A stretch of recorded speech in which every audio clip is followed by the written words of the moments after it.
Hello மக்களே! நம்ம இந்திய அரசியல் களம் இப்போ ஒரு மிகப்பெரிய வரலாற்று மாற்றத்துக்கு ரெடி ஆயிட்டு இருக்கு. அதுதான் பார்த்தீங்கன்னா, ஒரே நாடு, ஒரே தேர்தல், ஒன் நேஷன், ஒன் எலெக்ஷன் திட்டம் 2029க்குள்ள செயல்படுத்த முடிவெடுத்திருக்காங்க. இது விஷயமா மத்திய அரசு என்ன சொல்லியிருக்காங்க? இதனால நம் நாட்டுக்கு எவ்வளோ பணம் மிச்சமாக போகுது? எல்லாமே டீட்டெயிலாக தெளிவாக பார்க்கலாம். முதல்ல இந்த திட்டத்துடைய பின்னணி பார்த்தலாம். பிரதமர் மோடி தலைமையிலான என்டிஏ கூட்டணி அரசு இந்த லோக்சபா, மாநில சட்டசபைகளுக்கு ஒரே நேரத்தில் தேர்தல் நடத்த இந்த திட்டத்தை அறிமுகப்படுத்தினாங்க. இதை பற்றி ஆராய முன்னாள் ஜனாதிபதியான ராம்நாத் கோவிந்த் தலைமையில் ஒரு உயர்மட்ட குழு ஃபார்ம் பண்ணாங்க. அவங்க பல்வேறு தரப்பினர்கிட்ட ஆலோசனை நடத்தி ஒரு அறிக்கையை சமர்ப்பிச்சாங்க. அப்புறம் 2024 டிசம்பரில் நடந்த நாடாளுமன்ற குளிர்கால கூட்டத்தொடரில் இந்த திட்டத்தை அமல்படுத்துவதற்கான அரசியலமைப்பு 129வது திருத்த மசோதாவை மத்திய அரசு கொண்டு வந்தாங்க. ஆனா எதிர்கட்சிகள் இதுக்கு எதிர்ப்பு தெரிவிச்சதால இந்த மசோதா பார்த்தீங்கன்னா நாடாளுமன்ற குழுவோடைய பரிசீலனைக்கு அனுப்பப்பட்டிருக்கு. பார்லிமெண்டரி ஜாயிண்ட் கமிட்டிக்கு அனுப்பியிருக்காங்க.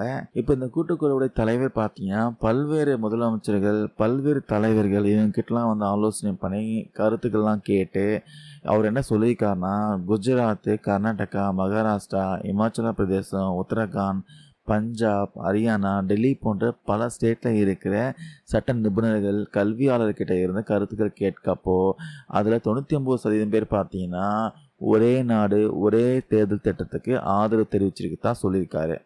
ஏன் திட்டத்தை 2023 லோக்சபா தேர்தலுக்குள்ள செயல்படுத்த இலக்கு வச்சிருக்காருன்னு சொல்லியிருக்காரு. தனித்தனியாக தேர்தல் நடத்துறதுனால நம் நாட்டுக்கு சுமார் 7 லட்சம் கோடி ரூபாய் இழப்பு ஏற்படுதான். ஒரே நேரத்தில் தேர்தல் நடத்துவதன் மூலமாக இந்த இழப்பை தடுத்து பொருளாதார வளர்ச்சிக்கு வழிவகுக்க முடியும் சொல்கிறாரு. அது மட்டும் இல்லாமல் அடிக்கடி தேர்தல் நடத்துறதால அரசாங்கத்துடைய நிர்வாக செயல்பாடுகள் பார்த்தீங்கன்னா பாதிக்கப்படுது. அரசு பள்ளி ஆசிரியர்கள் பார்த்தீங்கன்னா தேர்தல் பணிகளில் ஈடுபடுத்துறதுனால மாணவர்களுடைய கல்வியும் பாதிக்கப்படுதுன்னு சொல்லியிருக்காரு. சரி, ஒருவேளை இந்த திட்டம் பார்த்தீங்கன்னா 2029 அமலுக்கு வந்தால் எந்தெந்த ஸ்டேட் பாதிக்கப்படும் பார்க்கலாம். முதல்ல தமிழ்நாடு, மேற்கு வங்கம், அசாம், கேரளா, புதுச்சேரி இந்த 5 ஸ்டேட் பார்த்தீங்கன்னா பாதிக்கப்படும். ஏன்னா திருப்பி பார்த்தீங்கன்னா அவங்க எலெக்ஷன் ஃபேஸ் பண்ணுற மாதிரி இருக்கும். சட்டசபை தேர்தல் சந்திக்க வேண்டிய நிலை ஏற்படும். அடுத்த வருஷம் சட்டசபை தேர்தலை சந்திக்க போகிறவங்க, அதாவது உத்தரகாண்ட், உத்தரப்பிரதேசம், பஞ்சாப், மணிப்பூர், கோவா, இமாச்சல பிரதேசம், குஜராத் இந்த ஸ்டேட்லாம் பார்த்தீங்கன்னா 2029 மீண்டும் தேர்தல் சந்திக்க வேண்டியிருக்கும். ஏன்னா இந்த ஸ்டேட்லாம் பார்த்தீங்கன்னா அடுத்த வருஷம் எலெக்ஷன் நடக்க போகுது. இப்போ 2029 ஒன் நேஷன் ஒன் எலெக்ஷன் கொண்டு வந்துட்டாங்கன்னா அகைன் அவங்க எலெக்ஷன் ஃபேஸ் பண்ணுற மாதிரி இருக்கும். ரொம்ப முக்கியமாக 2028 தேர்தல் வரப்போ திரிபுரா, மேகாலயா, நாகாலாந்து, கர்நாடகா, தெலுங்கானா, சத்தீஸ்கர், மத்திய பிரதேசம், ராஜஸ்தான், மிசோரம் இந்த ஸ்டேட்களுடைய சட்டசபையும் பாதிக்கலாம் சொல்கிறாங்க. ஏன்னா அந்த தேர்தல் முடிஞ்சதுக்கு அப்புறமா திருப்பியும் பார்த்தீங்கன்னா 2029 இந்த ஒரே தேர்தல் திட்டம் நடைமுறைக்கு வர போகிறதுனால அகெயின் பார்த்தீங்கன்னா அவங்க எலெக்ஷன் ஃபேஸ் பண்ணுற மாதிரி இருக்கும்.